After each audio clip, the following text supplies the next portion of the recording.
जयराम जी की कथा सरिता।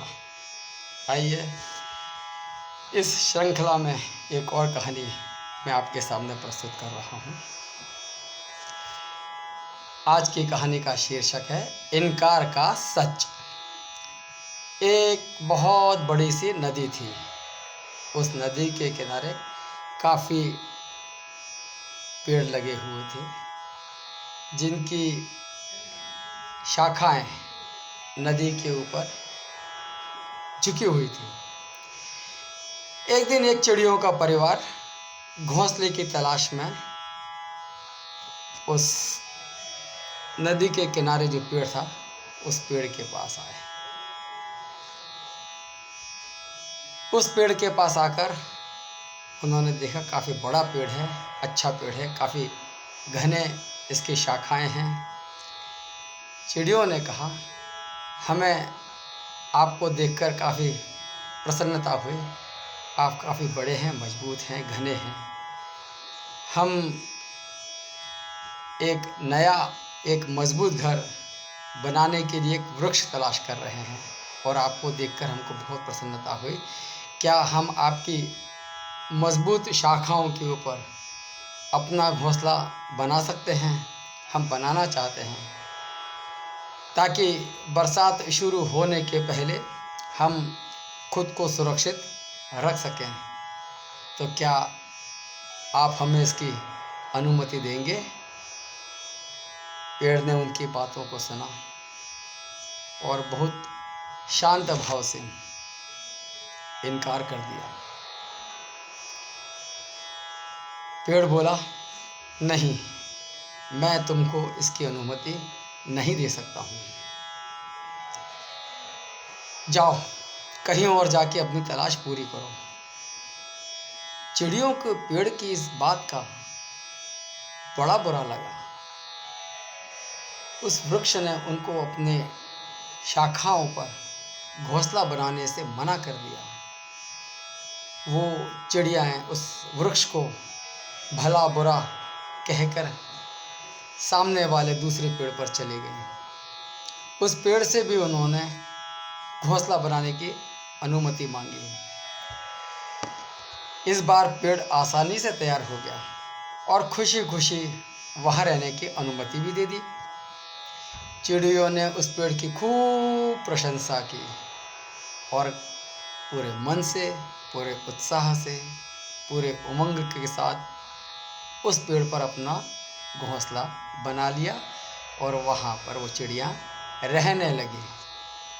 समय बीतता गया, बरसात का मौसम शुरू हो गया। इस बार बारिश बहुत भयानक थी। नदियों में बाढ़ आ गई।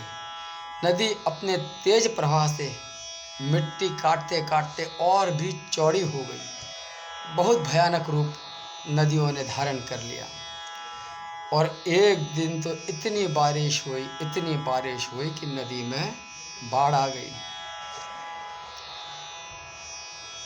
उस बाढ़ के चलने से, उस बाढ़ के आने से तमाम बड़े बड़े पेड़ पौधे अपनी जड़ों से उखड़कर नदी में बहने लगे और इन पेड़ों में वह पहला वाला पेड़ भी शामिल था जिसने उन चिड़ियों को अपनी शाखाओं पर घोंसला बनाने से मना कर दिया था, अनुमति नहीं दी थी। उस जड़ों सहित उखड़कर नदी में बहता देख पेड़ों को चिड़ियाओं ने देखा तो बहुत दुख हुआ। उनको लगा कि खुद कुदरत ने उस पेड़ों से उनका बदला ले लिया हो। चिड़ियों ने पेड़ की तरफ उपेक्षा से देखा।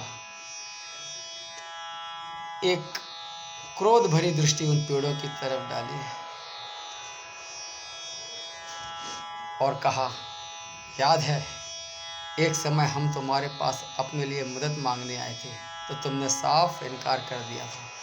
अब देखो, तुम्हारे इसी स्वभाव के कारण तुम्हारी यह दशा हो गई है। इस पर पेड़ ने मुस्कराते हुए उन चिड़ियों से कहा, मैं जानता था मेरी उम्र हो चली है और इस बरसात में मौसम मेरी कमज़ोर जड़ें उखाड़ फेंकेगा। इस तेज़ वर्षा में मेरी जड़ें टिक नहीं सकेंगी। और यही एकमात्र कारण था कि मैंने तुम्हें इनकार कर दिया था, क्योंकि मैं नहीं चाहता था कि मेरी वजह से तुम लोग विपत्ति में आओ। फिर भी तुम्हारा दिल दुखाने के लिए मुझे क्षमा करना। और ऐसा कहते कहते पेड़ पानी में बह गया। चिड़िया अब अपने व्यवहार पर पछता रही थी। पछताने के अलावा और वो कर भी क्या सकती थी। मित्रों, हम अक्सर दूसरों के रूखे व्यवहार को गलत समझने लगते हैं। उनके ना शब्द से बुरा मान जाते हैं। लेकिन कई बार इस तरह के व्यवहार में हमारा भी तो हित छिपा होता है। ख़ास तौर पे जब बड़े बुज़ुर्ग या माता पिता बच्चों की कोई बात नहीं मानते, तो हम बच्चे उनको अपना दुश्मन समझने लगते हैं। जबकि सच्चाई यह होती है कि वह हमेशा अपने बच्चों की भलाई के बारे में ही सोचते हैं। इसलिए यदि हमें कहीं से कोई इनकार मिले तो उसकी बात का बुरा ना माने, बल्कि ये माने कि निश्चित रूप से इसके अंदर हमारी कोई अच्छाई निहित है। क्या पता उन चिड़ियों की तरह एक ना हमें हमारी सारी विपत्तियों से दूर कर दे। कैसी लगी आपको ये कहानी, मुझे अवश्य बताएं। मुझे आपके सुझावों का इंतज़ार रहेगा। जय राम जी की।